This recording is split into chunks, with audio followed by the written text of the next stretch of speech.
Ladies and gentlemen, welcome to 10 Minutes with Kusha, the only show where we blend facts, sarcasm, and suppressed truths into a nice spicy cocktail. The Department of International Relations will definitely not want to serve in Parliament.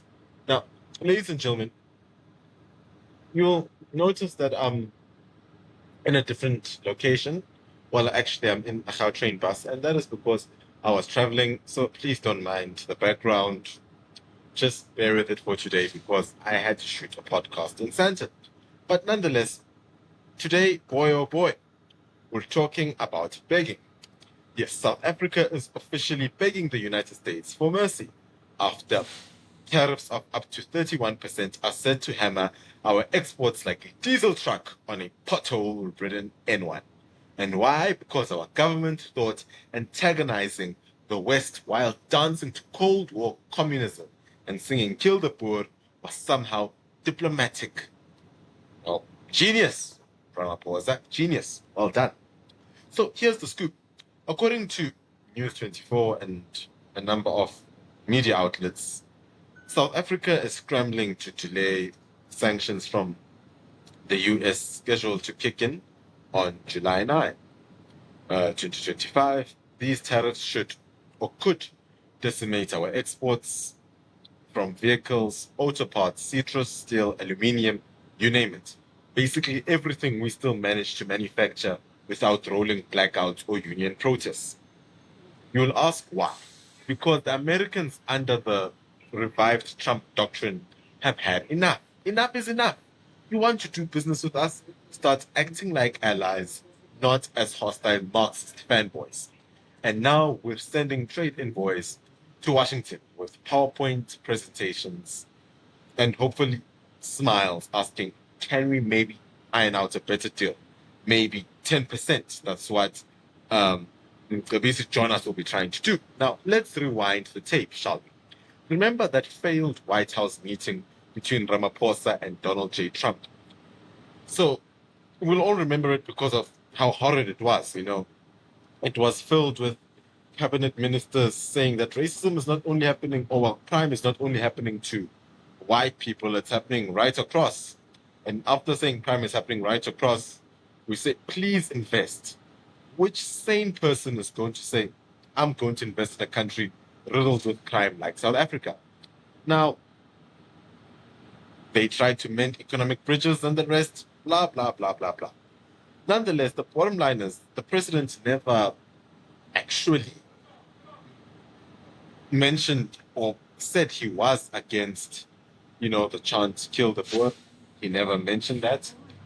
He never said it. And in fact, just went on this whole thing of, well, look, we'll look into it, but we don't support this. But in actual fact, he never condemned it. Now, let's look at land grabs. Cyril pulled a classic ANC move, denial deflection, and then a press release blaming colonialism. Bravo! You can't insult your trading partners, accuse them of imperialism, sing songs about murdering farmers, then be shocked when they slap tariffs on your exports. That's not foreign policy. That's foreign hostility. I mean, so many questions were raised from Kill the Poor land grabs. Let's talk about the real elephant in the room. South Africa's racial laws. Sorry empowerment policies have created a legal framework where being white automatically disqualifies you from jobs, contracts, and funding. It's like being a citizen but with fewer rights than your gardener. Now, BEEA, add any number of acronyms to those 140 racial laws, whites stay out. We've built a bureaucratic apartheid system in reverse, and then we act surprised when Western investors look at us like we're high on leftover ANC pamphlets. Imagine pitching free market cooperation while you're banning minorities from doing business based on skin tone. That's not just, that's unethical. It's economic suicide. Let's not forget the classic hit from the EFF's greatest hit album, Kill the Boer, It's been defended as a liberation song, which is ridiculous. But let's be honest. It's hate speech with a catchy beat, and you can't scream about genocide in song, then cry foul when foreign governments start asking questions about human rights and investor safety. Maybe the US took note. Maybe they realized if our leaders can't even condemn threats against their own citizens, why should American businesses feel safe investing here? Fair question. Let's look at, you know, alienating the West. Let's talk about our new besties, China, Russia, Iran, and Venezuela. Countries that we've got trade deficits with that run into billions of dollars versus the Western countries like America and the rest, where it's actually a trade surplus. We host sanctioned Russian warships, we sing with Hamas, and then clutch our pearls when the US trade rep says, you know. So, ladies and gentlemen, international relations is just getting worse when you look at where South Africa currently stands. And there's no way of putting it, but I do think Trump has got a point when he says American companies should be exempt from PE because that is a form of a tariff against them.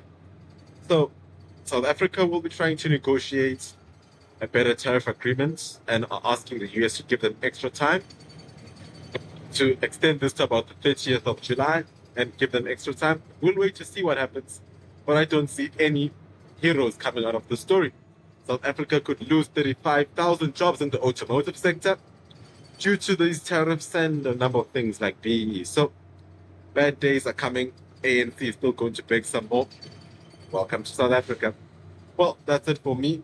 And sorry about the background, but it was an impromptu video and something that we had to shoot because of where I am at the moment. So, yep. Till next time. Bye.